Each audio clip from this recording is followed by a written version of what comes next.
Footmercato.fr, fournisseur officiel de football. Salut les passionnés de football, bienvenue sur Footmercato. On débute ce JT avec les adieux de Kylian Mbappé qui a fait une soirée à Paris en invitant 250 personnes dans un restaurant chic de la capitale. Le joueur de 25 ans a déjà annoncé son départ du Paris Saint-Germain et va rejoindre le Real Madrid cet été, libre de tout contrat. À l'occasion de cette soirée, l'attaquant a livré un discours d'adieu aux invités présents. Des propos relayés par Marca. Ici on est en famille, tous les gens qui sont ici, je les considère comme des êtres chers, donc ça va être facile de parler et d'ouvrir mon cœur à tout le monde. Il n'y a aucun message à faire passer, aucune ambiguïté à donner. C'est vraiment des gens que j'ai envie de remercier du plus profond de mon cœur. Si vous êtes ici, c'est qu'à un moment vous avez influé sur ma vie. Justement, en parlant de Kylian Mbappé, AS et la Cadena Copé annonce que le président de la Casablanca, Florentino Pérez, a atterri à l'aéroport du Bourget ce mardi matin à 9h30. Tout ça pour rencontrer le président Emmanuel Macron dans le cadre des Jeux Olympiques. Le Real Madrid a déjà prévenu la FFF qu'il refusait de lâcher ses joueurs français pour les JO de Paris 2024, surtout ceux qui auront participé à l'Euro en Allemagne. Emmanuel Macron et Florentino Pérez trouveront-ils un terrain d'entente ? Pour rappel, les clubs étrangers n'ont aucune obligation de céder leurs joueurs pour les JO, ce tournoi n'étant pas inclus dans les dates de la FIFA. Le dirigeant espagnol en profitera peut-être pour rencontrer Kylian Mbappé, avec qui tout est calé en vue de la saison prochaine. Le Paris Saint-Germain prépare déjà son mercato et ce dernier sera forcément lié à celui du LOSC. Selon nos informations, un nouveau rendez-vous est prévu dans les prochains jours entre le clan Euro et Luis Campos. Paris est le club le plus insistant pour le défenseur, à qui il ne reste plus qu'un an de contrat. Le Real Madrid continue de diffuser le même message, on ne fera pas de folie pour Euro, même s'il nous a signifié l'envie de nous rejoindre. Un autre élément majeur du 4ème de Ligue 1 est surveillé par le PSG. Il s'agit de Lucas Chevalier, le portier de 22 ans qui a bouclé sa deuxième saison pleine avec le LOSC. Le PSG voudrait instaurer à nouveau une concurrence dans les cages en raison des carences affichées de Donnarumma en Ligue des Champions. Et selon nos informations, le LOSC travaille sur le recrutement d'Ethan Mbappé. Comme nous vous l'avons révélé hier, le club nordiste a ciblé le plus jeune de la fratrie Mbappé qui arrive à la fin de son contrat aspirant avec le PSG. Et en défense, une autre option mène vers Antonio Silva qui brille de mille feux du côté de Benfica depuis 2 ans, alors que le joueur est sous contrat jusqu'en juin 2027 avec Benfica. Il dispose d'une clause libératoire de 100 millions d'euros. Selon Abola, Benfica sait que la mauvaise saison collective risque de refroidir certains prétendants et pourrait accepter de baisser son prix pour qu'il se retrouve entre 60 et 70 millions d'euros. Benfica serait ouvert aux négociations après l'Euro 2024. Outre le PSG, Manchester United et Liverpool sont également sur les rangs. Partons à l'étranger désormais, du côté de Manchester City, libre de tout contrat dans un an, Pep Guardiola a jeté le trouble sur son avenir à la tête de Manchester City, et pour cause.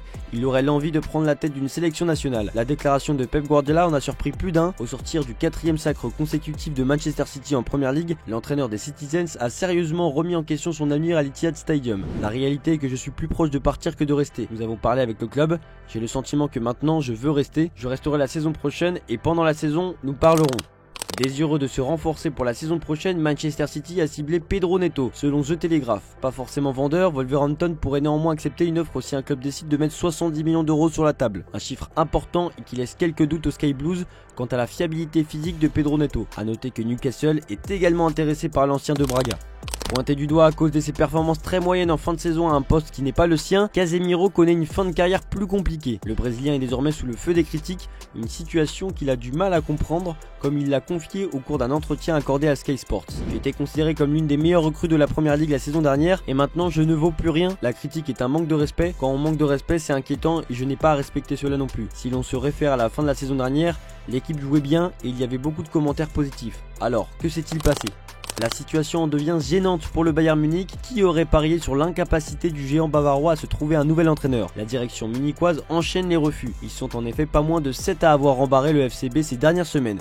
Xabi Alonso, Julian Nagelsmann, Ralf Rangnick, Zinedine Zidane, Oliver Glasner, Roberto De Zerbi et donc Thomas Tuchel. Depuis hier soir, une nouvelle piste existe. Une option que personne n'avait vu venir, Sky Sport Allemagne assure que le Bayern a jeté son dévolu sur Vincent Kompany. Coach de Berlin depuis la saison 2022-2023, l'ancien défenseur belge vient d'être relégué en Championship avec son club. Autant dire que Kompany ne s'attendait pas vraiment à être sollicité par une telle écurie.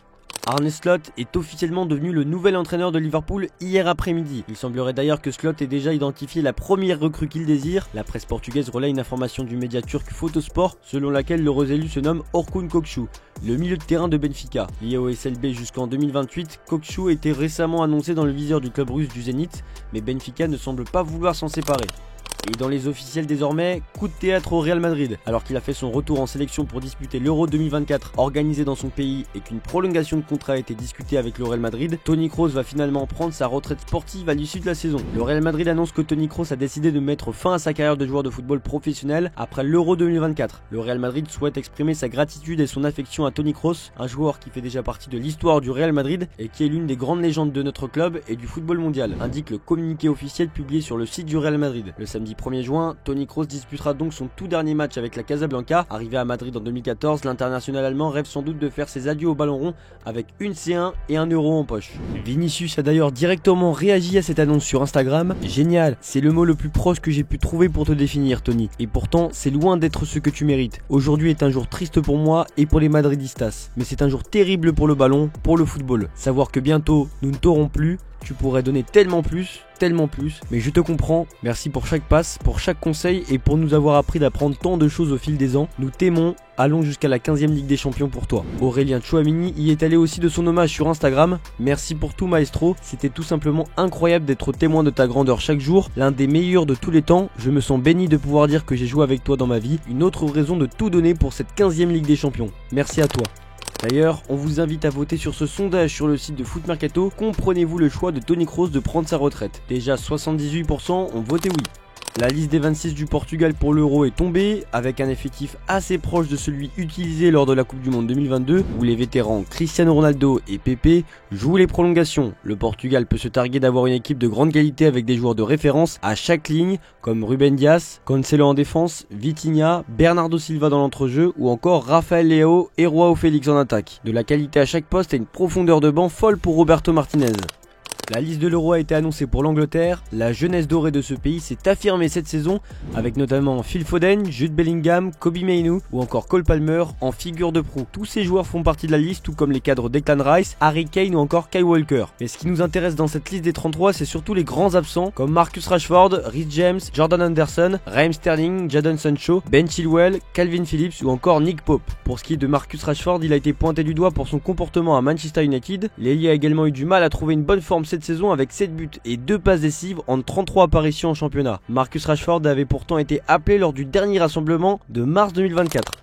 Lucas Poreba n'aurait pas fait long feu au RC Lens. Arrivé en 2022 chez les 100 et or, le milieu de terrain polonais était prêté cette saison à Hambourg. Après 17 apparitions en seconde division allemande, le joueur de 24 ans a été définitivement acheté par le HSV. Affaire conclue, nous recrutons notre milieu de terrain précédemment prêté par le RC Lens. Le HSV l'engagera officiellement de manière permanente le 1er juillet 2024, a indiqué le célèbre club qui a terminé la saison à la 4e place de la 2e division allemande. C'est désormais officiel, le vétéran défenseur central danois de 35 ans, Simon Kjær, a fait ses adieux à l'AC Milan. L'ex-Lillois, qui avait rejoint les Rossoneri en 2020, aura disputé 120 rencontres en 5 saisons. Cette saison, il a disputé 19 matchs de Serie A et ne prolongera pas son contrat avec le 2e du championnat italien. C'est la fin de ce JT Foot Mercato et comme d'habitude on se quitte avec l'image du jour. On vous laisse profiter de cette belle image de Giroud qui a visiblement été bien accueilli en Chine. Pour rappel, il est présent dans le pays pour faire la promotion de l'AG Auxerre. Merci de nous avoir suivis, bonne soirée à tous, on se retrouve demain pour de nouvelles vidéos sur Foot Mercato.